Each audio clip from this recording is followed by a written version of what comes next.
right, let's go. Let's get started. Remind you, I'm reading an English translation of the Qur'an, so bear with me. And I'm reading it during the month of Ramadan, so hopefully God's guidance will be more increased given the fact that this book was revealed during this month, inshallah, God willing. So let's learn Islam together. Prayer for guidance. Okay, perfect. In the name of God, the most compassionate, most merciful. All praise is for God, Lord of all worlds, the most compassionate, most merciful, Master of the day of judgment. You alone we worship, and you alone we ask for help. Guide us along the straight path, the path of those you have blessed, not those you are displeased with, or those who are astray. Let's break this down. In the name of God, the most compassionate, most merciful. So they're invoking God's name. They're saying God is the most compassionate, and they're also saying that God is the most merciful. They being whoever set down this book. All praise is for God, meaning anything that's praiseworthy belongs to Him. He's the reason why it happened, so you should praise Him. Lord of all worlds. There's another name or descriptor of His. So God is the most compassionate, most merciful, and the Lord of all worlds. The most compassionate, most merciful. There you go. Stated the other two of His names. Master of the day of judgment. There's another descriptor of Him. So God is the master of the day of judgment. It does not tell us what the day of judgment is, but given the context, it would assume that the day of judgment is a day when judgment will be made. You alone we worship. Alone is bracketed here, so it might have been something else. It's up to interpretation, right? So you alone we worship. So you is in capital letters, so I'm assuming that's God. So God alone we worship. So that would mean that we as in everyone, including like all things basically, worship Him. And you alone we ask for help. Okay, so that means that you as in is in capital again. So that means God alone we ask for help. So God's the only one we can ask for help, meaning He's the only one that can help us. Guide us along the straight path. The straight path. Okay, well, interesting. You have to figure out what the straight path is. I guess the straight path would be the path of least resistance, assuming that there's no obstacles in that straight path, right? Like if a path was bumpy, then it would probably take you a little bit longer to reach the same destination as a straight path. So in this case, I guess the straight path is the goal that we are trying to achieve in Islam, right?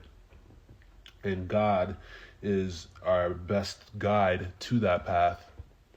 The path of those you have blessed, okay, which means that this path, this straight path, is not given to everyone, and it's considered a blessing because of how finite that path is, right? The path isn't given to everyone, therefore you have been chosen.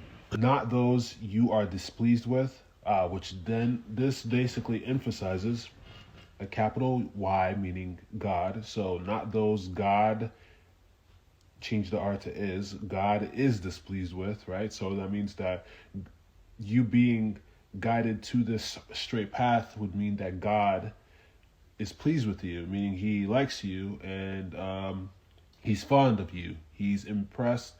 He's convinced that you deserve this straight path, right? So that basically is telling us that the straight path is the ultimate triumph, right? Or those who are astrayed. What does the word astray mean? Astray. away from the correct path or direction. Okay? Into error or morally questionable behavior. Synonyms for this.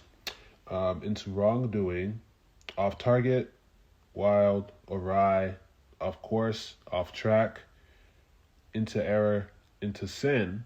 Interesting. So sin is a synonym for this.